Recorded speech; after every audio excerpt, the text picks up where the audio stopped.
Sometimes we call it that booty lover. Sometimes we call it that Mary Jane. Sometimes we call it that chronic, that green, that potent, that hydro.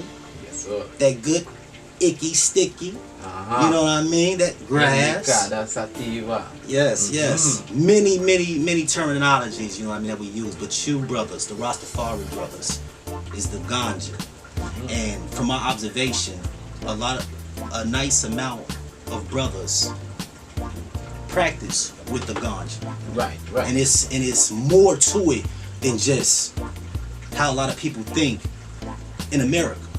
Smoke weed, and, it's no, I'm doing it to do, or I'm doing it to be cool. Right. And I know it's more to it. Well, yeah, most definitely. Within our culture as Rastafari, we develop a culture where now it's something that appeals to the Most High. So it's always going in the direction of righteousness, Yes, sir. So, but as it pertains to the marijuana, the ganja, Rastafari use the ganja in a different level, on a different level. Like, some people, they're fighting for weed to be legalized medicinally and recreationally. Yes, right? People with seizures and right. pains, yes. That's beautiful as well. Now, the Rastaman have been fighting a fight before that fight, which was to have the ganja legal sacramentally, because for us, we use the ganja when we gather sacramentally as a sacrament.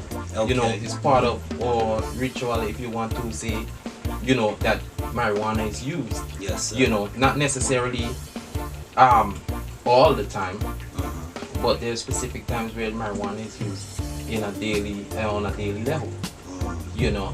But it's definitely for us something to do with the spirit. Okay, it's spiritual, meditational. Gotcha. Most definitely. Gotcha. Most definitely. Now I could dive in some more, but that's like skimming on the top right there. Do some Rastas don't smoke, and some Rastas maybe do? Yeah, some Rastas don't smoke. Okay. Some Rastas don't smoke at all, and some do. No, I mean, with the smoking of the herb, a lot of people, it's different ways it comes. The history of it, wherein we know from the slave plantation, the Indians, the indentured laborers, they came from India with Kali. That was more in their custom and culture at that time, and they was indentured, so they wasn't in shackles. So they brought the ganja. So the ganja use become very popular even during slavery. Okay. Yeah, man. And this was a slavery in Jamaica. In Jamaica and throughout the islands. Throughout the islands, okay. Yes. Can you explain it a little bit to me? Oh, most with definitely. The ganja and our ancestors, the story. Most definitely. It's like I said, the ganja feel good, but when I thought about the pain of what our people was going through, it changed the emotion. So I'm curious now. You gotta. Of course. Yes, sir. Well, Africans always, all people during the slave period, always been using herbs, brought herbs from Africa. Not particularly marijuana, but different types of herbs that you use to eat.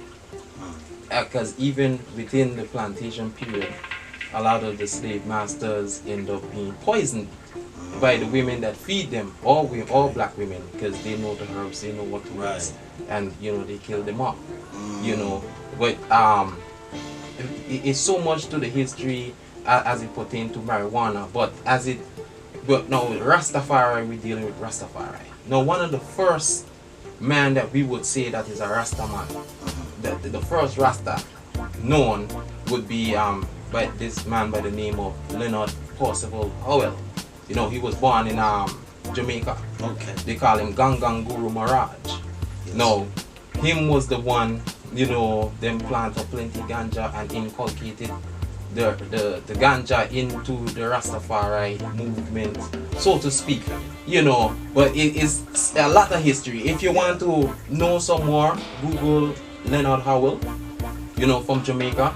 He was a radio announcer. He was the first to announce of His Imperial Majesty being a crowned king in Ethiopia and announcing to the world of black people of a Christ in his kingly character. And Christ in his kingly character, because did that in that situation be before even the Marcus Garvey speech that said, look to Africa, you shall see a black king, and our redemption come nigh. We had a more clearer and direct visionary, and that was Leonard Howell. He did a lot then, yes.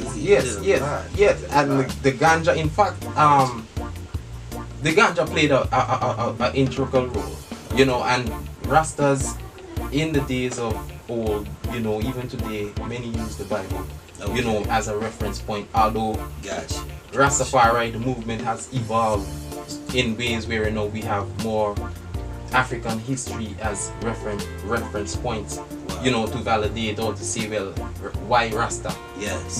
But however, going into the scriptures, into the Bible, it tells you in the Genesis that, God gave all, herbs for man, all herbs yielding seeds, and it will be for the healing of the nation, the leaf of it and everything. So when we use it, we're inspired, because one for me personally, within my own experience coming up from youth and when I started using the marijuana, I start to become more analytical. I start to observe more things, start to question more stuff, and that was part of me using the herb.